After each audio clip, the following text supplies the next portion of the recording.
We'll call the next case on the docket 108-207 in re the matter of Christopher Y. Meek. May it please the court, I'm Alexander M. Walzak, Deputy Disciplinary Administrator, and with the court's permission, I would like to reserve 3 minutes for rebuttal. All right. Thank you. There was a hearing panel held on April the 18th, 2012 on the complaint against the respondent Christopher Meek.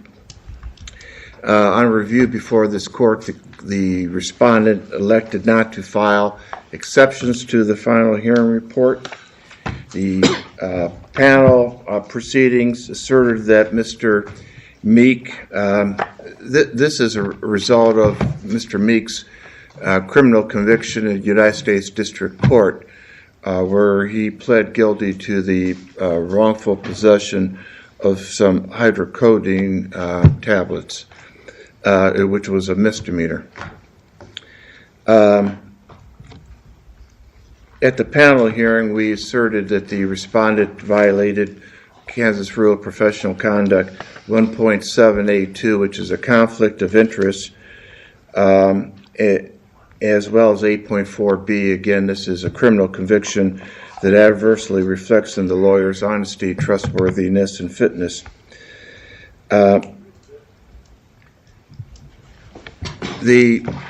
In the respondent's federal case, he entered into a stipulation of fact to support the plea. And this was a negotiated plea arrangement where he admitted that the law enforcement authorities received information that the respondent was obtaining prescription medication from clients, and that the law enforcement had corroborated that, which led to a search of his office, and the 25 tablets were found in his desk drawer. At the panel hearing, the respondent stipulated that his conduct violated the 2 ethical rules, and we proceeded on as to extenuation and mitigation. The respondent provided or submitted prior to the panel hearing a proposed plan of probation, and I opposed it for a number of reasons. I also recommended that the appropriate discipline in this case was disbarment, and the basis of that was that the criminal offense, even though it was a misdemeanor that it was pled guilty to, occurred during the attorney-client relationship. The respondent exploited that relationship with his client for his personal pleasure, that the client was vulnerable, and the seriousness of this misconduct. He put the client in danger. Do you characterize it as pleasurable as opposed to desperate? You're characterizing his conduct as pleasurable? I mean, his experience with his addiction is pleasurable? No. I misunderstood that. I thought that's what you said. No, that his for the drugs, receiving the drugs were for his personal pleasure. And you don't see his condition as being one of addiction as opposed to anything else? I mean, it seems to me it's more his personal desperation. The only evidence of addiction came from the respondent, as well as there was a witness from KLAP who provided testimony as far as his participation into that program. But there was no medical evidence presented at the panel hearing that if he had an addiction or his use of or his alcohol or opiates was somehow the cause for that criminal offense. And that, per the stipulation, that he had received drugs from a client more than one occasion.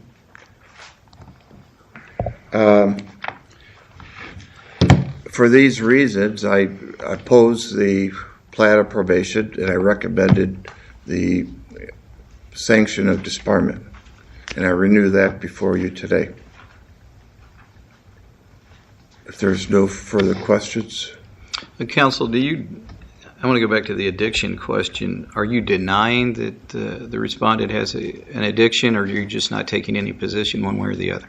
Well, one of the evidence was strictly the testimony of the respondent. There was, and he outlined that his history of addiction. There was no rebuttal to that, but there was no medical evidence. And as an aggravating factor under the sanctions, that there's got to be a connection or a nexus to the misconduct.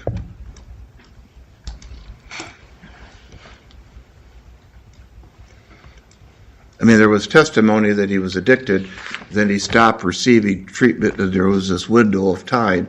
And then later the offense was committed. Then after the commission of the offense in September of 2009, he went back into Valley Hope, as well as in 2011, following his federal trial, he went into KLAP.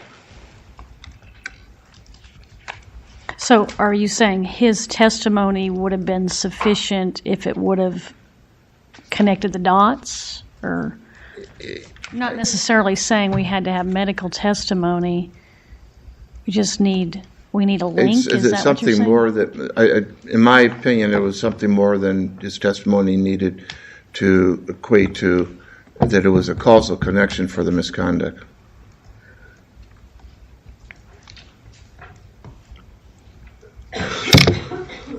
Thank you.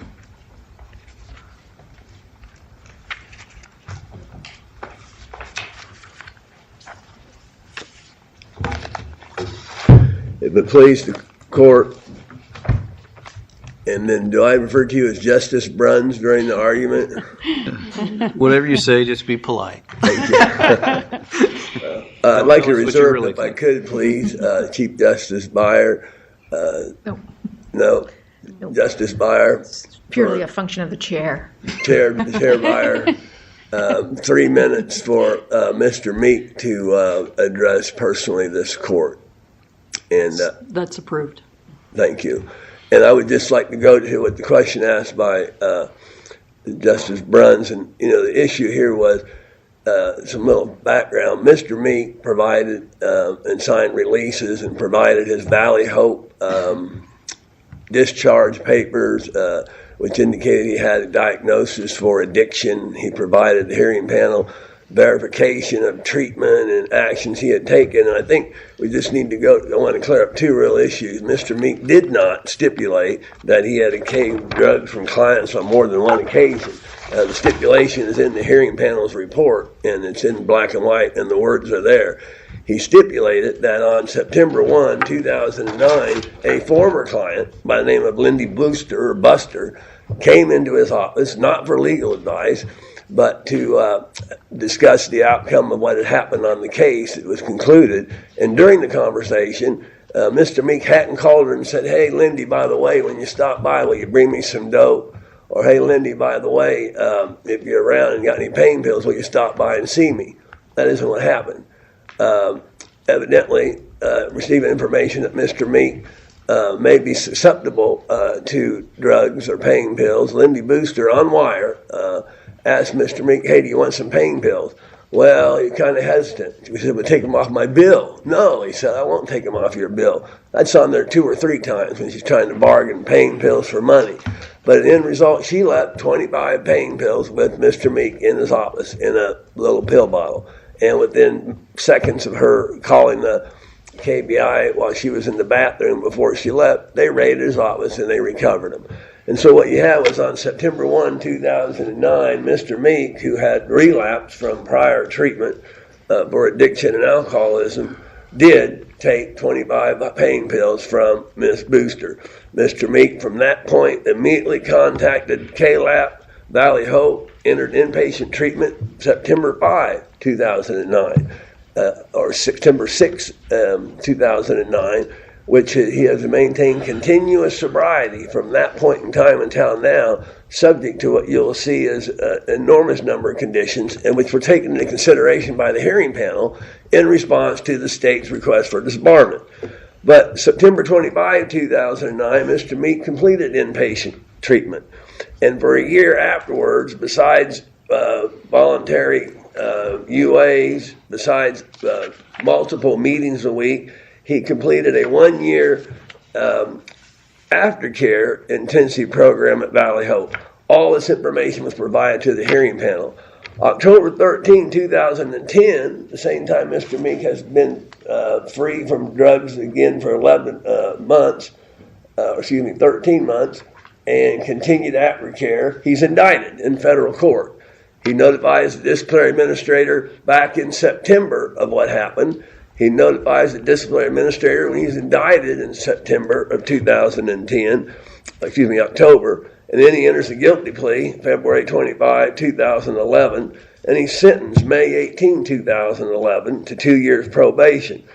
March 7, 2011, he entered into a 5-year agreement with KLAP before any formal complaint was filed here, and he had notified KLAP back in September of 2009 and had used their services and continued to maintain contact with KLAP, and his 5-year agreement was over and above what he was expecting to be required to fulfill for probation.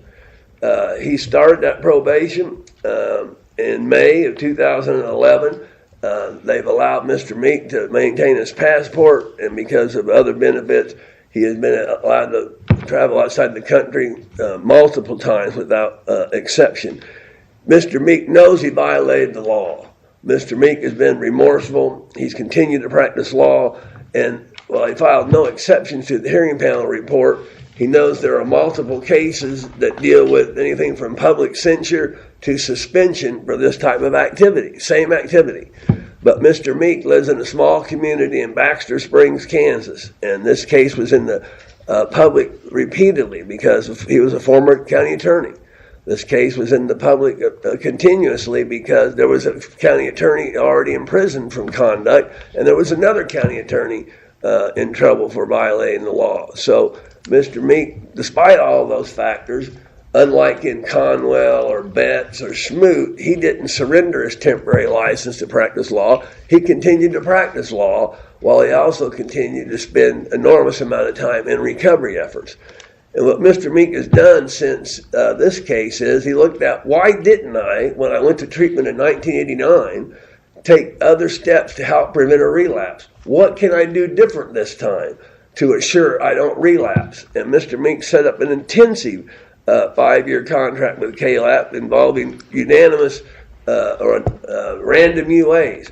And not only did he do that, he recommended to the hearing panel, hey, let the disciplinary administrator call me anytime. And if I don't submit within 8 hours to a random UA, that's considered a refusal. Mr. Meek has considered every reasonable probability of what he can do to assure his clients, this court, and himself, most importantly, what can I do different this time? You don't get many chances when it comes to addiction. Usually results in, if you continue, death, institutions, period. And so Mr. Meek knows what a problem this is.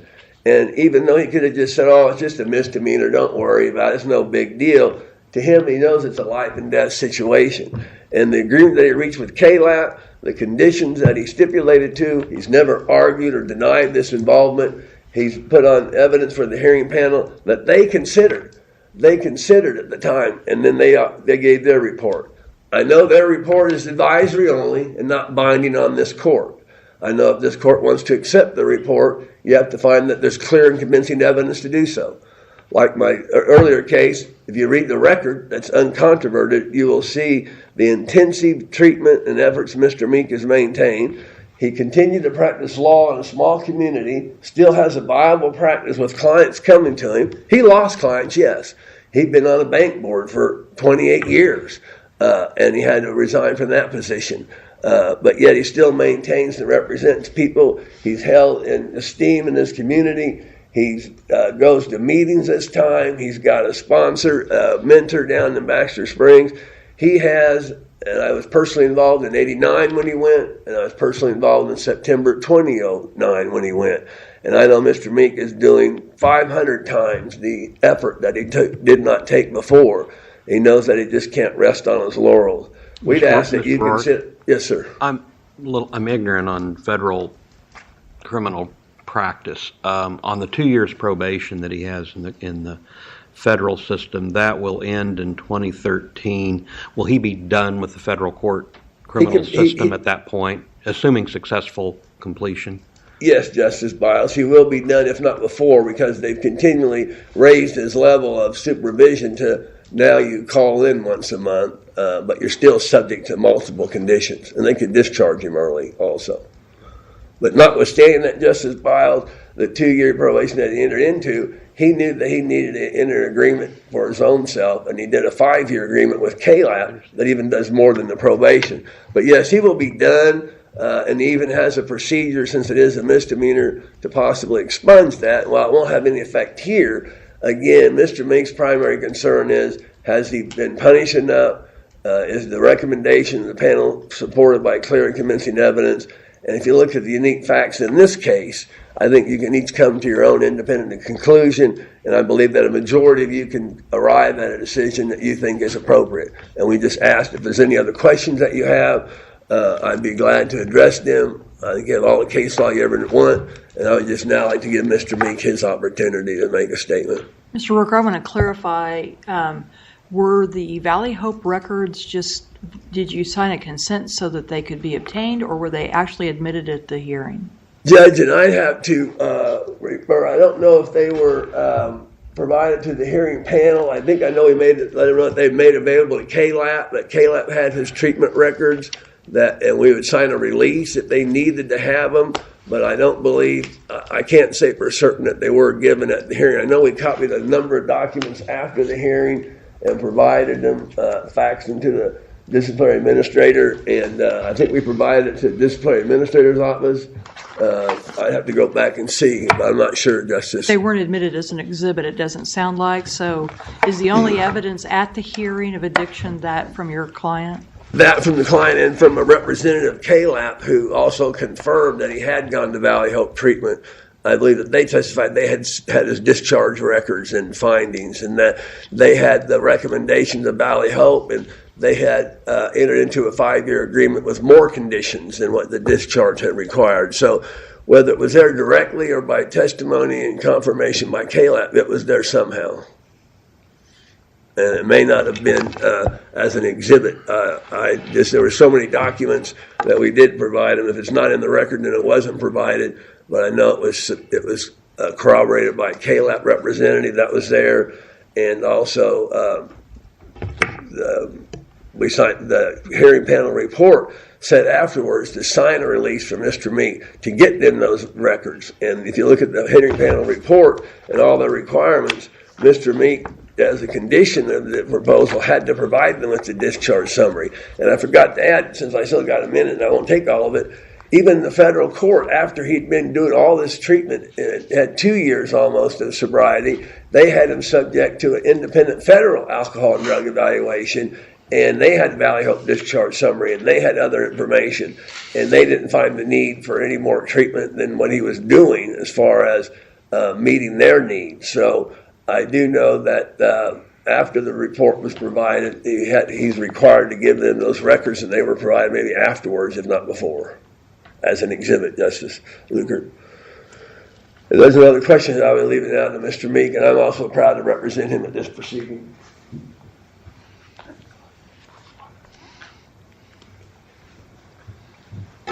Good morning, Your Honors. It's always a pleasure to be here, although I'd rather be anywhere else today. I'll have you know that I am, at the outset, I want to let you know that I am sincerely and deeply sorry for my actions in 2009. I have made many public apologies, private apologies, and I want to make a public apology to the legal profession, my clients, my family. I did the wrong thing. I went through treatment for alcohol in 1989, and I enjoyed 12 years of sobriety. I got away from I got away from going to meetings. I got away from talking to a sponsor. I did a lot of service work in my practice because I do a lot of criminal defense work, and I helped a lot of people get into treatment and stay clean and stay sober. And I think that probably kept me sober longer. But alcoholism, addiction is a powerful and baffling disease. And let me tell you, Your Honors, it's a patient disease. And I hope that your family members and your loved ones never have to suffer from it. But I often tell people that on September the 9th of 2000, September 1st of 2009, God had me arrested. That turned my life around, I guess you might say again, but I frankly think that had that not happened, I don't know what would have happened to me. I don't know where I'd be today. I was going on a bad path.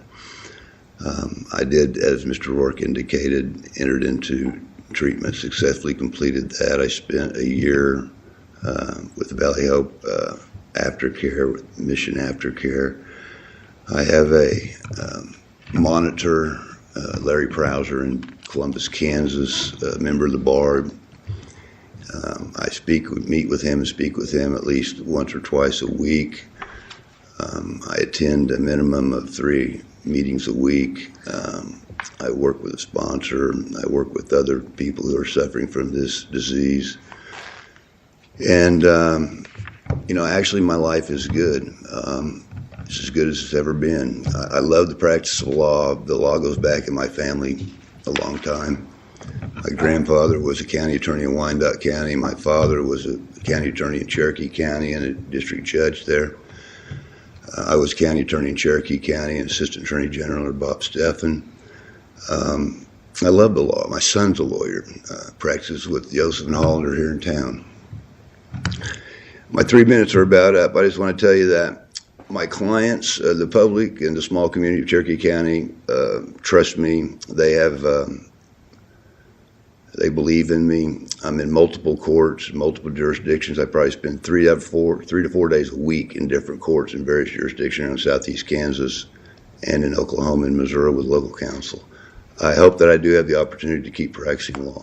If you have any questions, I'd be happy to try to answer them.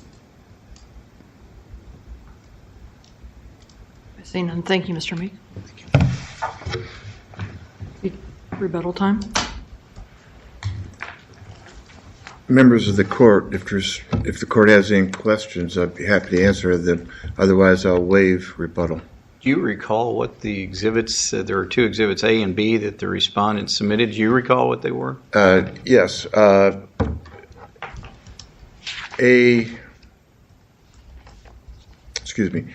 B was a number of letters by various attorneys, non-attorneys, speaking of Mr. Meek's good character. I believe it was the KLAP contract as to his enrollment into the program. There was no medical records from Valley Hope presented during the panel hearing. Any other questions? All right, thank you, counsel. Thank you to all of you for your argument. We'll take this matter under advisement. Court will be in recess until tomorrow morning.